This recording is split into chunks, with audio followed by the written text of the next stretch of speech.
ರಾಜ್ಯದಲ್ಲಿ corona virus ಭೀತಿ ಹಿನ್ನೆಲೆಯಲ್ಲಿ ಎಲ್ಲ ಕಡೆ ಕಟ್ಟೆಚ್ಚರವನ್ನ ವಹಿಸಲಾಗಿದೆ. ಮಂಗಳೂರು ಅಂತಾರಾಷ್ಟ್ರೀಯ ವಿಮಾನ ನಿಲ್ದಾಣದಲ್ಲಿ ಸ್ಕ್ರೀನಿಂಗ್ ವ್ಯವಸ್ಥೆ ಮಾಡಲಾಗಿದ್ದು, ವಿದೇಶಗಳಿಂದ ಆಗಮಿಸುವ ಪ್ರತಿಯೊಬ್ಬರ ಮೇಲೂ ನಿಗಾ ವಹಿಸಲಾಗಿದೆ. ದುಬೈ ಸೇರಿದಂತೆ ಎಲ್ಲ ದೇಶಗಳಿಂದ ಬರುವ ಫ್ಲೈಟ್ನಲ್ಲಿ ಹೆಚ್ಚುವರಿ ತಪಾಸಣೆಯನ್ನ ಕೈಗೊಳ್ಳಲಾಗಿದೆ. ಅದೇ ರೀತಿ ಹಡಗಿನ ಮೂಲಕ ಎನ್ಎಂಪಿಟಿ ಬಂದರಿಗೆ ಆಗಮಿಸುವ ಮಂದಿಯನ್ನು ತಪಾಸಣೆಗೆ ಒಳಪಡಿಸುತ್ತಿದ್ದಾರೆ.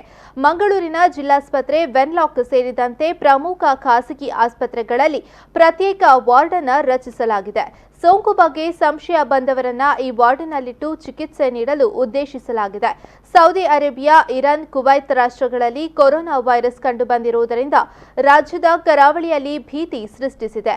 ಕರಾವಳಿ ಭಾಗದ ಅತಿ ಹೆಚ್ಚು ಮಂದಿ ಕೊಲ್ಲಿ ರಾಷ್ಟ್ರಗಳಲ್ಲಿ ಇರುವುದರಿಂದ ಕೊರೋನಾ ರಾಜ್ಯಕ್ಕೆ ಹರಡದಂತೆ ನಿಗಾ ವಹಿಸಲಾಗಿದೆ. ದುಬೈ ರಾಷ್ಟ್ರಗಳಿಂದ ಪ್ರತಿದಿನ ಸಾವಿರಾರು ಮಂದಿ ಮಂಗಳೂರಿಗೆ ಆಗಮಿಸುತ್ತಾರೆ. ಈ ವೇಳೆ ಸೋಂಕು ಬರದಂತೆ ತಡೆಯುವುದು ಮಂಗಳೂರಿನ ಜಿಲ್ಲಾಡಳಿತಕ್ಕೆ ಸವಾಲಾಗಿ ಪರಿಣಮಿಸಿದೆ.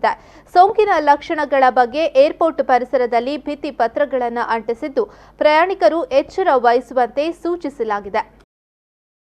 ಈ ಶಂಕಿತ ಪ್ರಕರಣಗಳೆಂದರೆ ಕೆಮ್ಮು, ಶೀತ, ಜ್ವರ ಇರುವಂತಹ ಹಿಸ್ಟ್ರಿ ಆಫ್ ಟ್ರಾವೆಲ್ ಇರಬೇಕು. ಇಂಪಾರ್ಟೆಂಟ್ ಟ್ರಾವೆಲ್ ಹಿಸ್ಟ್ರಿ ಇರಬೇಕು. ಆ ಟ್ರಾವೆಲ್ ಹಿಸ್ಟ್ರಿಯಿಂದ ಬಂದ ಶಂಕಿತ ಅಂದರೆ ನಾವು ಸಸ್ಪೆಕ್ಟೆಡ್ ಕೇಸಸ್ನ ನಾವು ಮ್ಯಾನೇಜ್ ಮಾಡಲಿಕ್ಕೆ ಈಗಾಗಲೇ 3 ವಾರ್ಡ್ಗಳನ್ನು ನಾವು ಗುರುತಿಸಿದ್ದೇವೆ.